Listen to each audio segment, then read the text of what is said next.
영과 진리로 주일 예배를 하나님께 드리시겠습니다.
여호와께서 다스리시니 스스로 권위를 입으셨도다. 여호와께서 능력의 옷을 입으시며 띠를 띠셨으므로 세계도 견고히 서서 흔들리지 아니하는도다. 높이 계신 여호와의 능력은 많은 물소리와 바다의 큰 파도보다 크니이다. 여호와여, 주의 증거들이 매우 확실하고 거룩함이 주의 집에 합당하니 여호와는 영원 무궁하시리이다. 아멘. 다 같이 사도신경으로 주님께 신앙 고백을 올려드리겠습니다. 전능하사 천지를 만드신 하나님을 내가 믿사오며 그 외아들 우리 주 예수 그리스도를 믿사오니 이는 성령으로 잉태하사 동정녀 마리아에게 나시고 본디오 빌라도에게 고난을 받으사 십자가에 못 박혀 죽으시고 장사한 지 사흘 만에 죽은 자 가운데서 다시 살아나시며 하늘에 오르사 전능하신 하나님 우편에 앉아 계시다가 저리로서 산자와 죽은 자를 심판하러 오시리라. 성령을 믿사오며 거룩한 공예와 성도가 서로 교통하는 것과 죄를 사하여 주시는 것과 몸이 다시 사는 것과 영원히 사는 것을 믿사옵나이다. 아멘. 찬송 6장 하나님께 찬양 드리시겠습니다.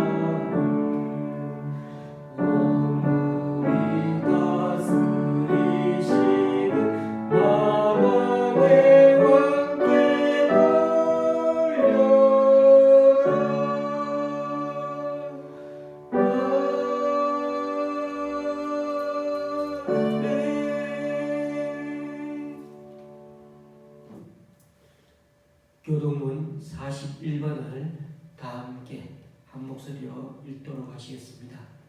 교동문 41번입니다.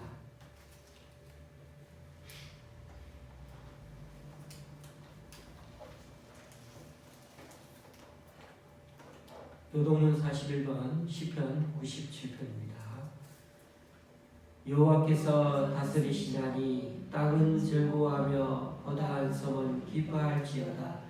구름과 흑암이 그를 둘렀고 의와 공평이 그의 모자의 기초로다. 불이 그의 앞에서 나와 사방의 대적들을 불사르시는도다. 그의 번개가 세계를 비추니 땅이 보고 떨었도다. 산들이 여호와의 앞 곧 온 땅의 주 앞에서 밀랍같이 녹았도다. 하늘이 그의 의를 선포하니 모든 백성이 그의 영광을 보았도다. 조각한 신상을 섬기며 허무한 것으로 자랑하는 자는 다 수치를 당할 것이라. 너희 신들아 여호와께 경배할지어다. 여호와여 시온이 주의 심판을 듣고 기뻐하며 여호와의 딸들이 즐거워하였나이다. 여호와여 주는 온 땅 위에 지존하시고 모든 신들보다 위에 계시니이다. 여호와를 사랑하는 너희여 악을 미워하라. 그가 그의 성도의 영혼을 보존하사 악인의 손에서 건지시느니라. 의인을 위하여 빛을 뿌리고 마음이 정직한 자를 위하여 기쁨을 뿌리시는도다. 의인이여 너희는 여호와로 말미암아 기뻐하며 그의 거룩한 이름에 감사할지어다. 아멘. 찬송가 19장입니다. 찬송가 19장입니다.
기도하시겠습니다.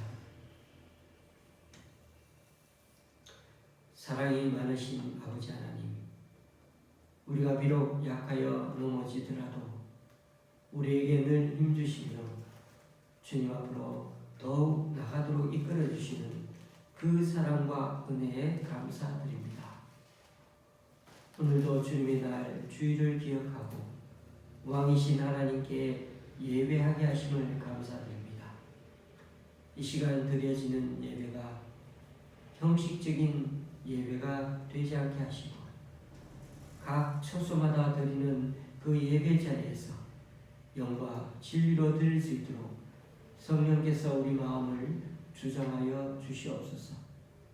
지난 한 주간도 살아가면서 우리 속에 남아있는 죄성과 육신의 연약함으로 주님께서 주신 삶의 원리에 제대로 충실하지 못했습니다. 이 시간 그리스도의 보혈로 정결케 하여 주셔서 우리 속사람이 다시금 강건케 하여 주옵소서. 믿음으로 말미암아 그리스도께서 우리 마음에 계시게 하시고 그 사랑 가운데 뿌리가 박히고 터가 굳어져 우리의 자아를 위해서가 아니라 주님을 위해 사는 삶이 되도록 주님 이끌어 주시옵소서. 좋은 시학교회를 지금까지 붙들어 주시며 늘 주님의 은혜를 사모하게 하여 주시니 참으로 감사합니다.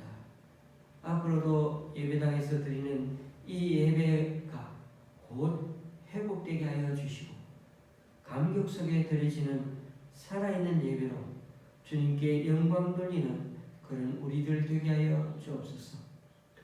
이 시대를 본받지 않고 하나님을 경외함이 지혜의 근본임을 알게 하셔서 날마다 세상을 향하여 진리를 선포하며 그 지경을 넓혀가는 구원의 방주가 되게 하여 주옵소서. 또한 코로나 이후 더욱 위기의식을 가져다 주는 이 시대적 상황에 잘 부응하여서 깨어있는 교회, 미래를 준비하는 교회가 되어 주님의 말씀대로 열심을 내며 살아가는 교회가 되게 하여 주시옵소서. 이 시간에도 주님의 말씀을 사모하기 원합니다.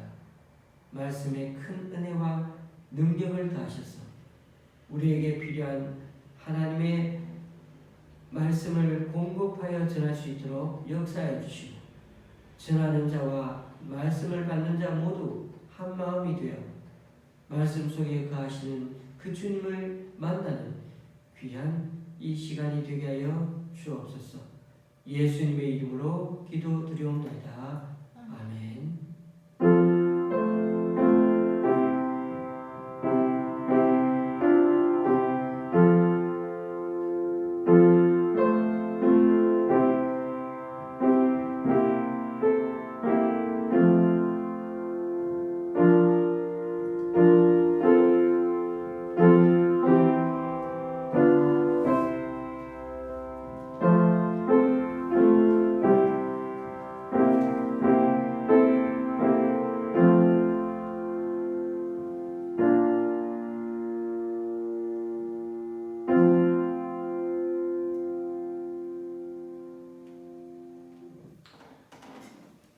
오늘 우리에게 주시는 하나님의 말씀은 잠언 26장 17절에서 28절까지입니다.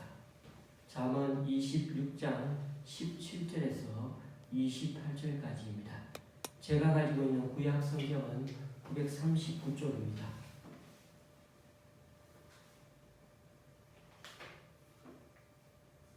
잠언 26장 17절에서 28절까지입니다.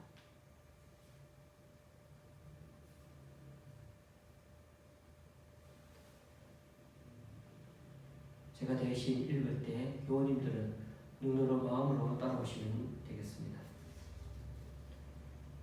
길로 지나가다가 자기와 상관없는 다툼을 간섭하는 자는 개의 귀를 잡는 자와 같으니라. 횃불을 던지며 화살을 쏘아서 사람을 죽이는 미친 사람이 있나니 자기의 이웃을 속이고 말하기를 내가 희롱하였노라 하는 자도 그러하니라. 나무가 닿으면 불이 꺼지고 말쟁이가 없어지면 다툼이 쉬느니라. 숯불 위에 숯을 더하는 것과 타는 불에 나무를 더하는 것 같이 다툼을 좋아하는 자는 시비를 일으키느니라.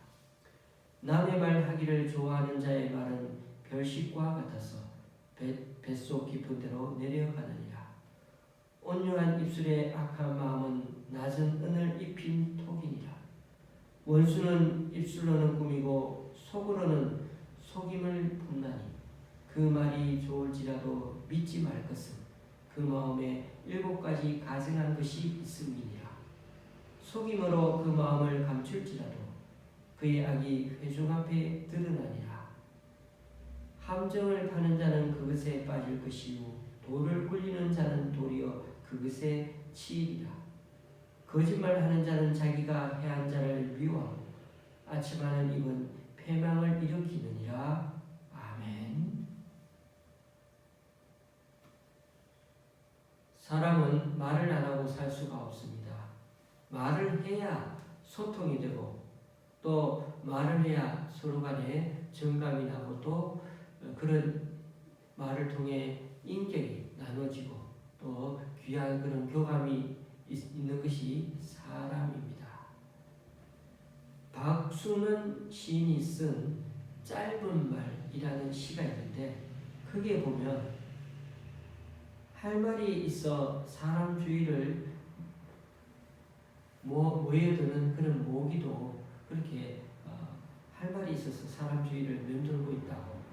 그리고 강아지도 무슨 말을 할 듯 하다가 그렇게 만다는 것입니다. 그런데 유독 사람들은 모기도 그렇고 이 동물도 그렇고 사람 곁에서 그런 표현은 그렇지만 어쨌든 간에 그렇게 말하고 싶어하는 듯한 그런 느낌을 가지고 있는 듯한데 요즘 사람들은 주로 핸드폰에 대고 말만 하고 있다는 것입니다. 참 재밌는 표현이지 않습니까? 그만큼 말을 정감 있게 나누지 않고 그저 업무와 관련된 그런 필요한 말 몇 마디 말만 하며 사는 게 오늘날 우리들 모습이기도 합니다. 말은 그 사람을 나타내는 품격이기도 하기에 말을 정말 조리 있게 하는 것도 필요하지만 마음을 담아서 말하려 하는 태도가 더 중요하다고 생각됩니다. 오늘 우리가 살펴보는 잠언 26장은 미련한 사람에 대하여 말씀하고 있습니다. 미련한 사람으로 번역된 히브리어 크실림은 어리석은 사람으로 번역된 에벨린과 함께 도덕적인 결함을 그런 지닌 사람을 뜻할 때 어리석은 사람 또는 미련한 사람이라고 그렇게 의미를 가지고 말을 하고 있습니다. 특별히 13절부터는 26장 13절부터는 세 종류의 미련한 사람을 말해주고 있습니다. 게으른 사람, 말쟁이, 그리고 위선자입니다. 오늘 본문은 그 여러 종류의 미련한 사람 중에 말과 관련하여 말쟁이, 즉 험담을 일삼는 사람과 또 부드러운 말로 속이는 그런 사람, 위선자에 대하여 살펴보고자 합니다. 여러분, 말재주가 있으면 얼마나 좋겠습니까? 제가 아는 목사님은 동료 목사들의 그 마음을 잘 이끌어주는, 그래서 저는 그 목사님 말이라면은 정말 항상 그 목사님의 말을 잘 따르게 됩니다. 왜냐하면 신뢰가 되고 그리고 굉장히 여러 동료 목사님들 마음을 충분히 알아서 그렇게 리더십 있게 필요한 말만 그렇게 남을 배려하면서 잘 해주기 때문입니다. 그에 비해 끊임없이 말을 많이 하는데 남의 말을 여기저기 자꾸 퍼뜨리고 다니는 사람이 있습니다. 그런 말쟁이들은 정말 옆에 있고 싶지 않습니다. 너무 시끄럽거든요. 먼저 우리는 미련한 사람 중에 말쟁이에 대해서 한번 살펴볼 때 그 특성을 보려고 합니다. 말쟁이는 이런 특징을 가지고 있습니다. 첫 번째가 자기와 상관도 없는 일에 공연히 끼어들어서 간섭하기를 좋아합니다. 17절 말씀, 길로 지나가다가 자기와 상관없는 다툼을 간섭하는 자는 개의 귀를 잡는 자와 같으니라. 여기서 길로 지나가다가 하는 길로 지나간다는 것은 자신과는 아무런 상관이 없다는 것을 의미하는 관용적인 표현입니다. 길에 있는 그 개의 귀를 잡는 것과 같다고 했는데 이 당시에 개는 집에서 기르는 개가 아닙니다. 당시에 개를 가축으로 기르지 않았습니다. 그래서 길에 있는 개는 야생 들개인데 그 야생 들개의 귀를 잡는 것과 같은 것은 그냥 괜히 남의 다툼에 간섭하는 걸 말합니다. 그러니 생각해 보십시오. 야생 들개의 귀를 잡아당긴다는 것은 정말 위험천만한 행동입니다. 야생 들개는 야생 본능이 강한 짐승이기 때문에 공격성과 잔인함이 정말 사람이 키우는 그 맹견들 그보다는 더하면 되지 절대 지지 않습니다. 더 잔혹합니다. 그러니까 이 말은 어떤 상황인지도 모르고 막 참견하고 끼어들면 오히려 큰 상처만 생길 수 있다는 것입니다. 그렇습니다. 남의 다툼과 분쟁에 간섭하는 동기가 단지 호기심이나 끼어들기를 좋아하는 습관에서 나온 거라면 사나운 개의 귀를 잡아당기는 것만큼이나 아주 무모하고 위험하다는 것입니다. 그런데도 왜 이렇게 나서는 걸 못 참고 자신과 상관없는 싸움에 그런 남의 일에 간섭하게 될까요? 자기가 모든 상황을 안다고 생각하기 때문이죠. 그러나 생각해 보십시오. 사람과 사람 사이에 일어나는 일은 그렇게 단순하지가 않습니다. 보이는 것이 전부가 아니거든요. 다른 사람이 알지 못하는 복잡한 내용이 당사자들 사이에 그 사이에는 복잡하게 이렇게 엮여져 있을 수가 있습니다.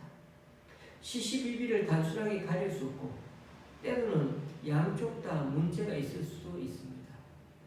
그런데 그냥 지나가다가 탁 보고는 마치 그 상황을 다 아는 것처럼 간섭하고 판단합니다. 이것이야말로 말쟁이의 특징 중에 하나입니다. 당사자들은 오해를 해소하려고 논쟁을 지금 진행 중인데 괜히 어설프게 화해를 권하거나 또는 전후 사정과 이해관계를 알지 못하면서 함부로 한쪽 편을 들게 되면 문제가 더 꼬이거나 오히려 원망과 공격이 엉뚱한 대로 그렇게 그 사람에게로 향해질 수도 있습니다. 그러므로 마태복음 5장에 나오는 화평케 하는 자가 되려면 그 상황을 정확하게 읽는 분별력이 먼저 필요합니다. 말쟁이의 두 번째 특징은 자기 말에 책임을 지지 않습니다. 18절 말씀 횃불을 던지며 화살을 쏘아서 사람을 죽이는 미친 사람이 있나니 이런 사람을 미친 사람이라고 하네요. 가만히 있는 사람에게 횃불을 던지면 그 사람이 불에 타거나 크게 다치겠죠. 또 화살을 쏘면 다치거나 죽습니다. 그런데 아무런 이유도 없이 다른 사람에게 그런 치명상을 입히는 미친 사람들이 세상에 있다는 것입니다. 19절 말씀을 더 읽어봅니다. 자기 이웃을 속이고 말하기를 내가 희롱하였노라 하는 자도 그러하니라. 가만히 있는 이웃에게 속이고 상처를 주고 나서도 그냥 농담 한번 한 것 가지고 뭘 그래. 그 말 때문에 피해를 입어서 어쩔 줄 모르는 사람에게 왜 그렇게 사람이 참 예민해. 말 한마디 가지고 너무 신경 쓰지 마. 나는 네 것이 없어. 이렇게 말해버립니다. 이게 말이 될까요? 상처를 주고 대수롭지 않게 생각하는 말쟁이는 오늘 본문에 나오는 말씀처럼 미친 사람과 같습니다. 횃불을 던지고 화살을 쏴서 사람 죽이는 미친 사람과 같다는 것입니다. 그런 사람은 자기 이웃을 속이고도 죄책감을 갖지 않는 사람입니다. 여러분 기억하십시오. 남을 깎아내리고 상처 주는 사람은 또 그런 농담을 하는 사람은 횃불이 되어 사람 속을 더 치밀게 하고 화살이 되어 사람 속에 팍팍 박힙니다. 상대방이 예민한 게 아니라 내가 경솔했다는 걸 깨달을 줄 알아야 한다는 것입니다. 이어서 20절, 21절 말씀입니다. 나무가 다하면 불이 꺼지고 말쟁이가 없어지면 다툼이 쉬느니라. 숯불 위에 숯을 더하는 것과 타는 불에 나무를 더하는 것 같이 다툼을 좋아하는 자는 시비를 일으키느니라. 말쟁이는 불에 나무를 올려놓습니다.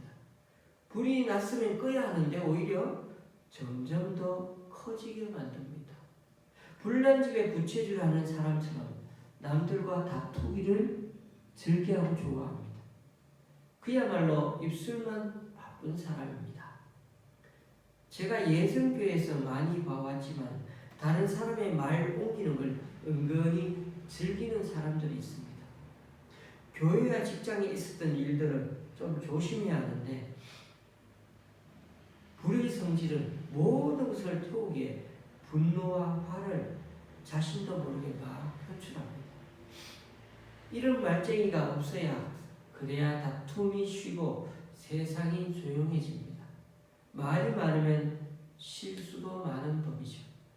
그렇다면 말쟁이가 잘 사라지지 않는 이유는 무엇입니까? 22절 말씀. 남의 말하기를 좋아하는 자의 말은 별식과 같아서 뱃속 깊은 데로 내려가느니라. 다른 사람에 대해 말하는 것은 별식과 같기 때문입니다. 별식은 특별히 맛있는 음식입니다. 끼리끼리 모여서 없는 사람 험담하고 자근자근 씹으면 얼마나 맛있을까요? 이것이 인간의 죄성입니다. 우리 모두에게 이런 속성이 남아 있습니다.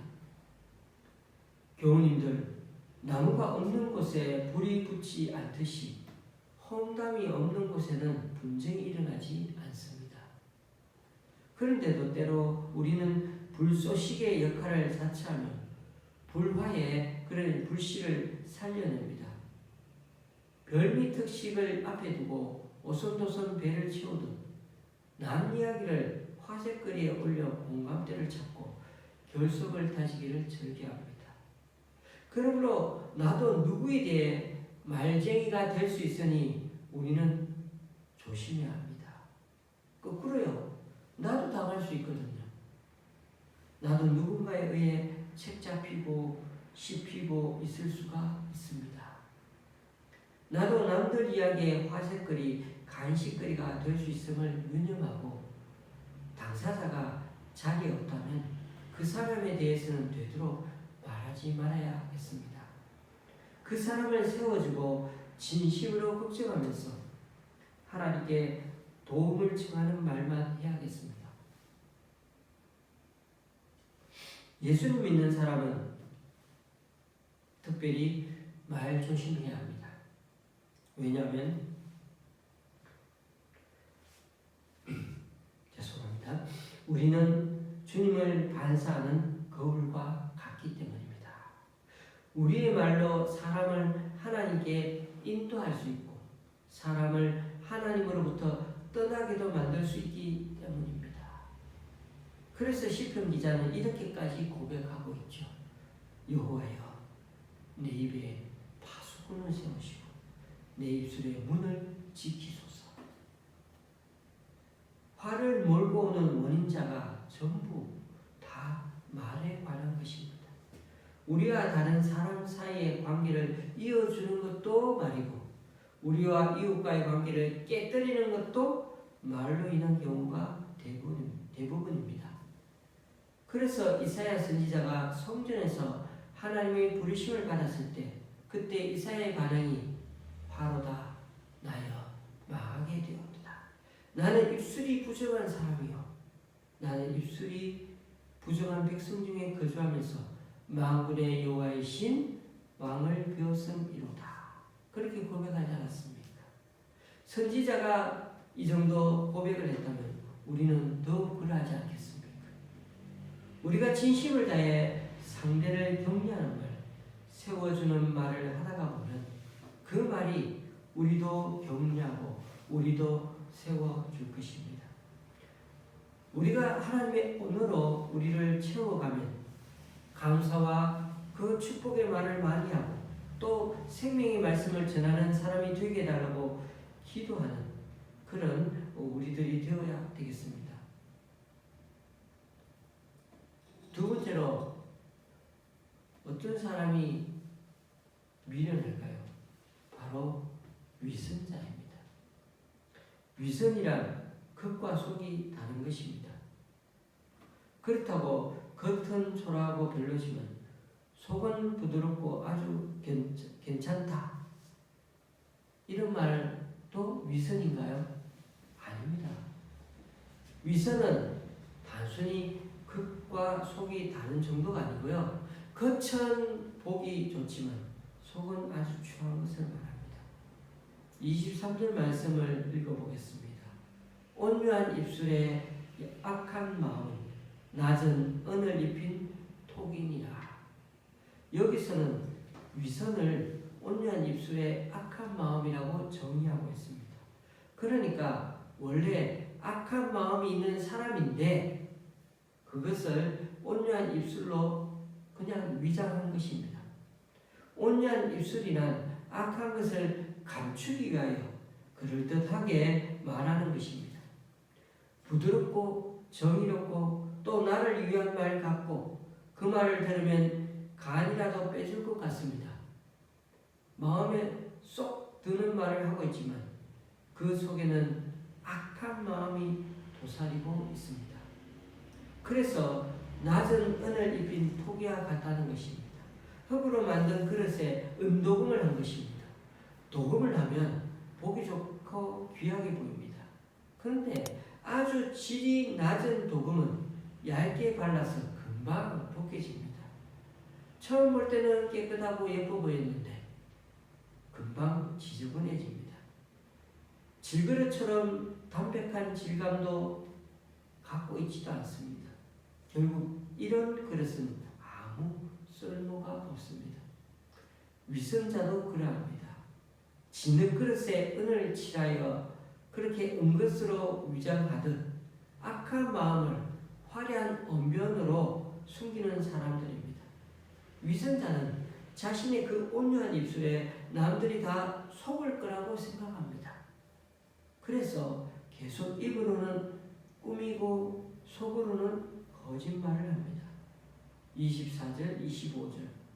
원수는 입술로는 꾸미고 속으로는 속임을 품나니 그 말이 좋을지라도 믿지 말 것은 그 마음에 7가지 가증한 것이 있음이니라.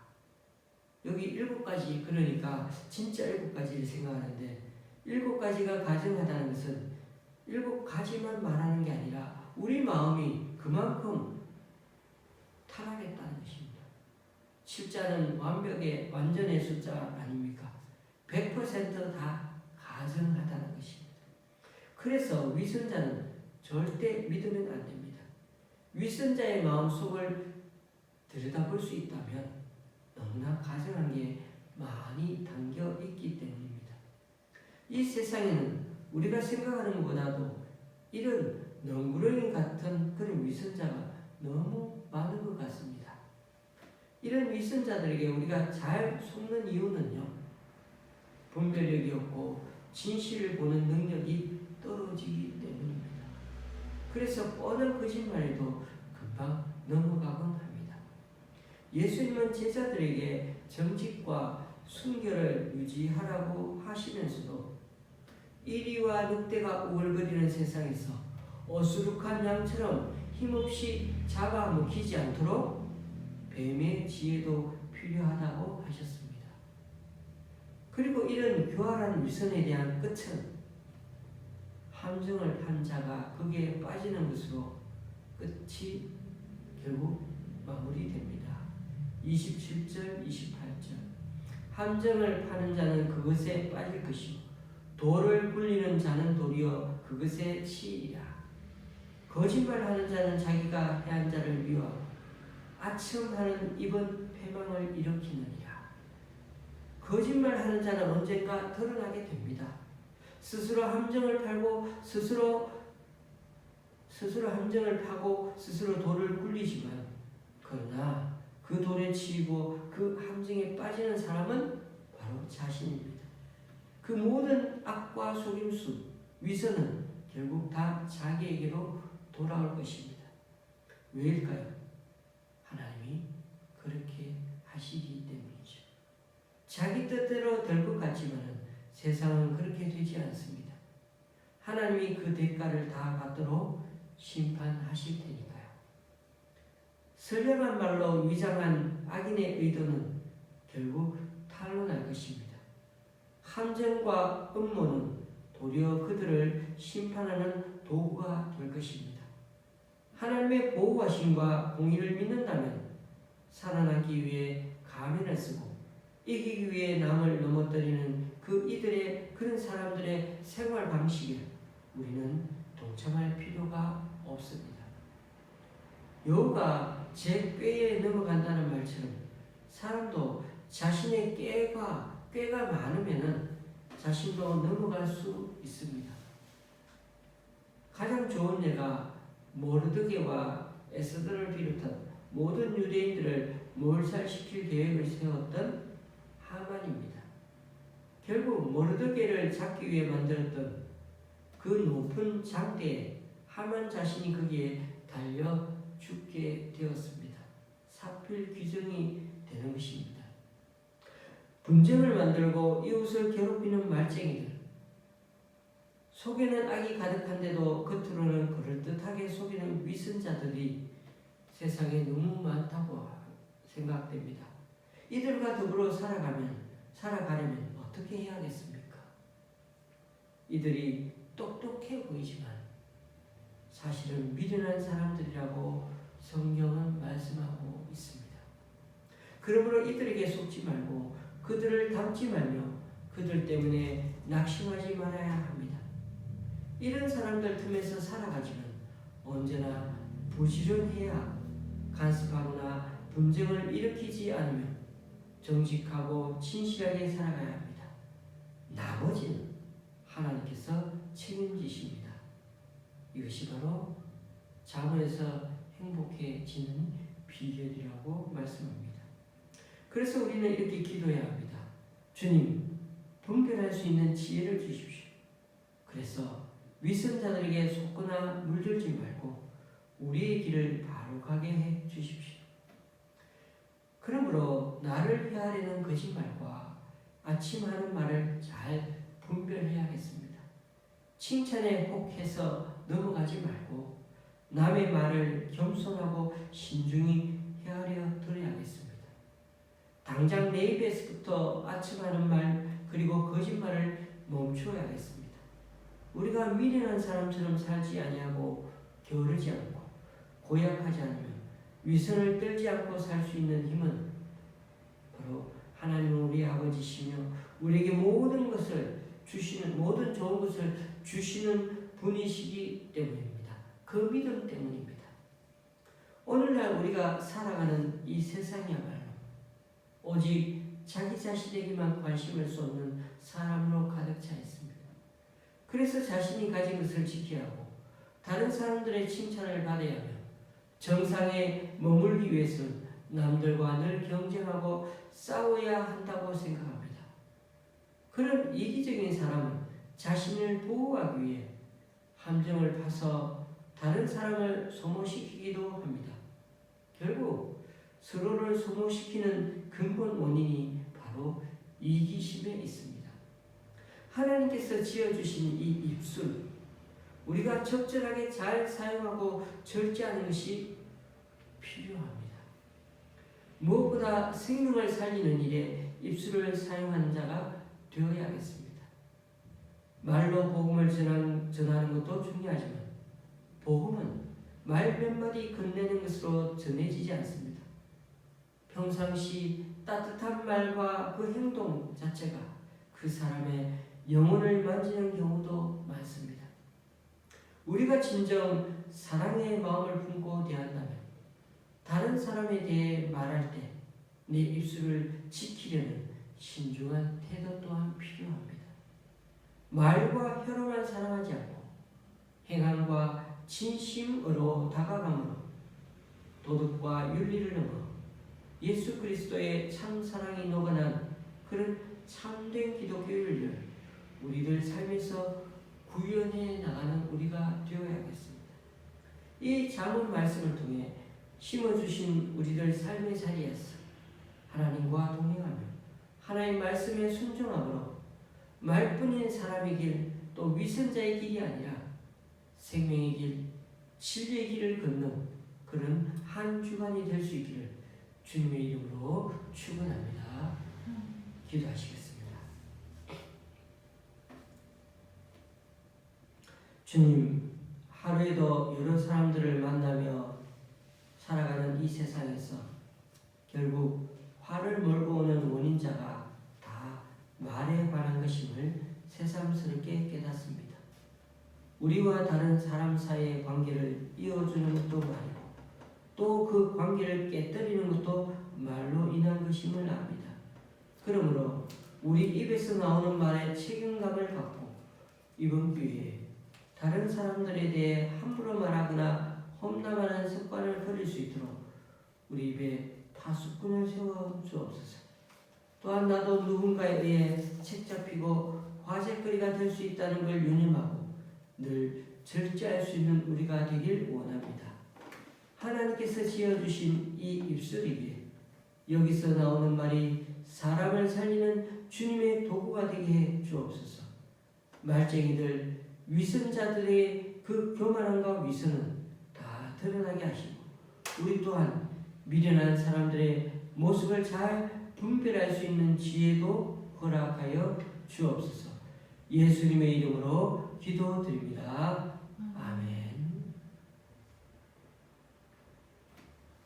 찬송가 538장입니다.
한 가정에서 드린 감사헌금, 그리고 주 가정의 주일헌금 주님께 올려드립니다. 또한 청도의 성도님이 분당의 권사님, 그리고 구리의 교회와 강동구교회 기관에서, 그리고 목동의 집사님 가정에서 드린 귀한 헌금을 주님께 올려드립니다. 이분들의 헌신과 섬김 귀하게 받아주셔서 이분들을 통하여 하나님 나라가 더 확장되게 하여 주시옵소서. 또한 오늘 이 시간 우리 각자 여러 모양으로 드리는 헌금들 기뻐 받아 주시고 쓰이는 곳마다 귀한 결실 있게 하나님의 크신 은총으로 덧입혀 주옵소서. 예수님의 이름으로 온 기도 드립니다. 아멘.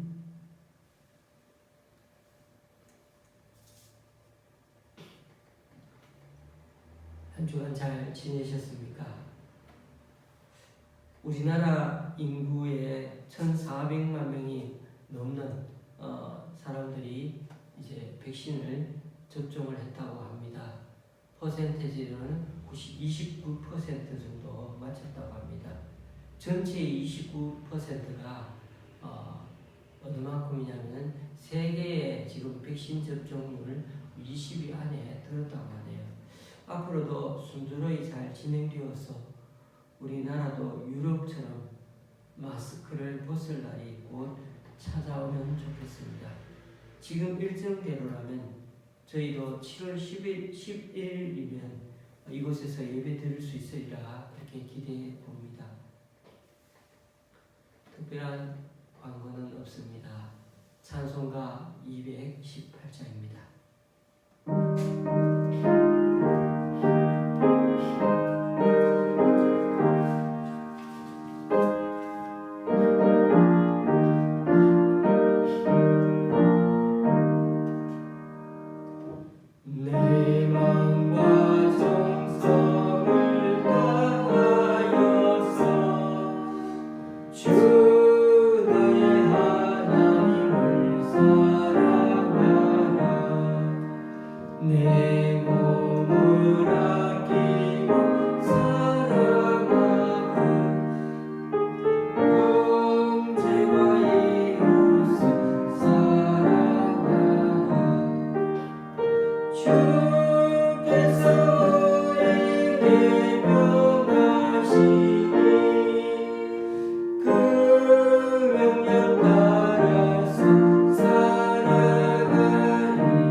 우리 주 예수 그리스도의 은혜와 하나님 아버지의 크신 사랑과 성령님의 교통 교제케 하심이 말을 제대로 통제하지 않고 자기 욕심에 따라 내뱉는 말쟁이가 아니라 또 겉으로는 부드럽게 말해도 속으로는 악한 마음을 품은 위선자가 아니라 주님께서 지어주신 선한 마음을 담아 절제되고 정확한 말, 그러면서도 정의롭고 남을 배려하는 말을 사용하므로 이웃을 세우고 살리는 일에 동참하기 원하는